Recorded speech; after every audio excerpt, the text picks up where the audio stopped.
So hello, what's up mga ka-lifestyle? Magandang araw sa ating lahat. Welcome back again sa ating channel, Marky Lifestyle.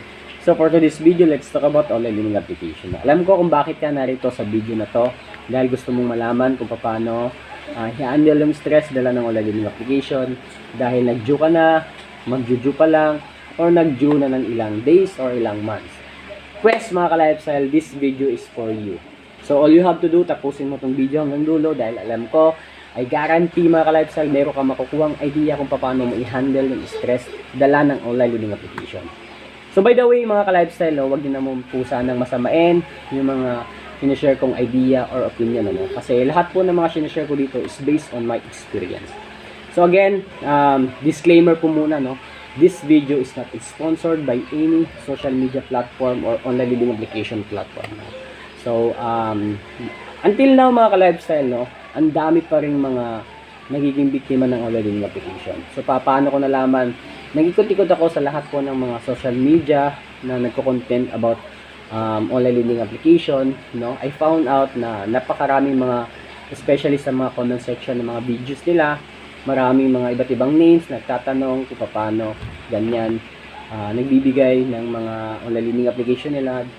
So ang dami pa po, kasi nga naman kaliwat kanan yung promotion or yung nagpo-promote ng mga online learning application. And then, hindi na po natin makontrol yung ganung klaseng sitwasyon. Kasi in that way, doon po sila kumikita. Pero hindi nila alam yung consequences na ginagawa nila. So, syempre, andito po tayo para i-share sa inyo or ibahagi sa inyo yung mga background or negative activities ng mga agent or ng online learning application na nautangan nyo.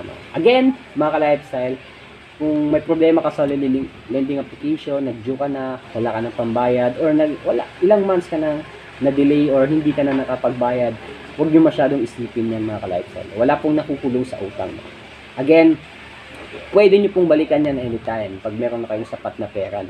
Hindi ko po talaga sinasuggest na huwag nyo nang bayaran. Nasa sa inyo pa rin yan if paano nyo i-handle yan. Basta ako personally, yung ginawa ko, hindi ko na binayaran. Kasi nakatanggap po tayo ng mga masasakit na salita. Aside of that, yung mga katrabaho natin, pinagtatawagan, pinagtatakot.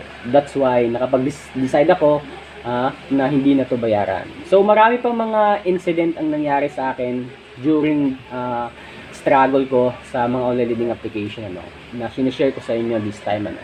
So again, mga ka-lifestyle, meron nga mga ka-lifestyle nag-share sa akin, almost 3 years na siyang hindi nakapagbayad sa Digido, pero until now, wala namang nangyayari sa kanya. And then, nasa around Manila area rin din siya, wala namang nangyayari sa kanya. Pinagbantaan siyang babarilin and whatsoever. So, until now, buhay pa naman siya, So, ganun lang, wala po tayong dapat ikatakot, Kung ano may mga nare-receive natin mga death threat coming from different online learning application, hanggang dyan lang po talaga yan. Other than that, wala namang mangyayari sa iyo. Hindi ka nila pwedeng hawakan, hindi ka nila pwedeng ipa-NBI or ipakulong, kasi sila po talaga yung may paglabag sa batas. So, yun, ganun lang mga ka-lifestyle, wag po natin masyadong stressin yung ating sarili. Kasi in the end of the day, tayo lang din yung magsa-struggle, So, kung wala tayong pambayad ngayon, baka bukas or baka next week, or kung meron naman tayong, again, kung meron tayong malaking perang darating, pwede nating balikan anytime yan. Pero, all you have to do ngayon, for the meantime, kung wala kang pambayad, para hindi ka ma-stress, pwede mo munang mag-off SIM card ka muna, or kumbaga mag-lock profile ka ng Facebook. So, ganun lang, So, kung karamihan kasi ikinakatakot yung mga contacts ko na baka tawagan, kesyo, takutin, harasin. So, ganun yun talaga yung kinakatakutan ng karamihan, Yung contacts, katrabaho, baka tawagan. So, gaya nga nasabi ko mga ka-lifestyle, unahan nyo na, If ever na matawagan sila, alam na nila. Kasi in the end of the day, mas paniniwalaan ka ng mga taong nakakakilala sa'yo. Ganun lang ka-easy mga ka-lifestyle. Again, wag po natin stressin yung ating sarili, And then wag niyo pong masamain yung mga opinion ko, Kasi again, based on my experience yung sinasabi ko dito. Kung paano ako nag-struggle sa dati sa online learning application, sinishare ko lang naman Then, plus points na yung mga sinesearch ko coming from different online lending defender, no? So, yun. Again, sa mga kung meron nagpo-promote sa inyo ng mga online lending application na napapanood nyo na sobrang applicable or maganda sa tingin nyo, wag po kayong paaakit mga ka-lifestyle, no? Kasi meron po mga hidden charges yan, no? Magtataka na lang kayo. And then karamihan din sa mga online lending application, maniwala kayo sa hindi, 80 to 100% is short term lang po. Wala pong mga kung meron mga long term, medyo yung mga buy now pay later apps po yung mga ganun, ano, yung po yung mga may long term, no? May mga installment, ano. Pero yung mga ola-ola dyan sa gilid-gilid lang, short term lang po yan, ano. Yun po yung mga haras na mga online lending application, ano.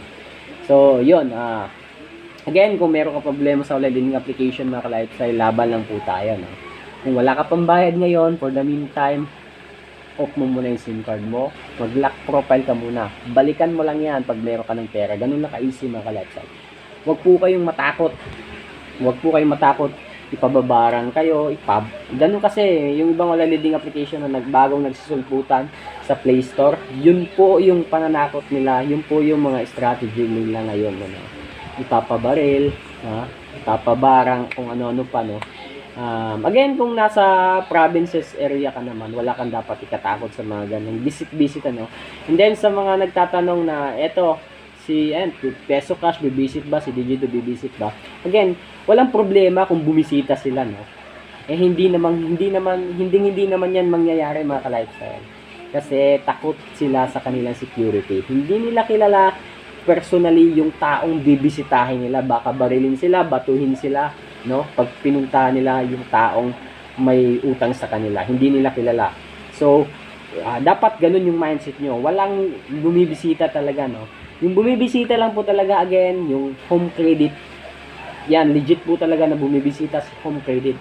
Kasi sa lahat po ng places, in every barangay, kahit saan kasulok-sulukan, meron po silang designated collector, no? Sila po yung nagpa-follow up. And then yung home credit din naman, hindi po sila haras.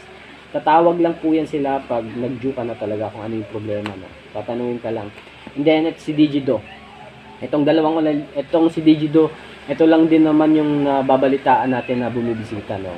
Pero marami akong nanonotice sa Digido, no? Medyo, yun na nga, medyo hindi na daw sila haras, kesyo nagbago na daw, no? Pero wag po tayong pakapante, no? Kasi merong nakasabihan, in every family meron talagang black sheep, no? So yun, ano, again, wag po tayong pakapante. Protect our privacy at any cost para in the future hindi na lumaki yung problema natin, no? Tama yung mga ginagawa ng ibang mga nangungutang, no? Gumagamit ng fake numbers, no? Fake numbers. Yung mga agent nga gumagamit ng fake numbers, no? Kung napapansin nyo, hindi nyo matatawagan, hindi nyo matetextan. So, ewan ko kung paano ginagawa nila yan, no? Pero yun, ganun.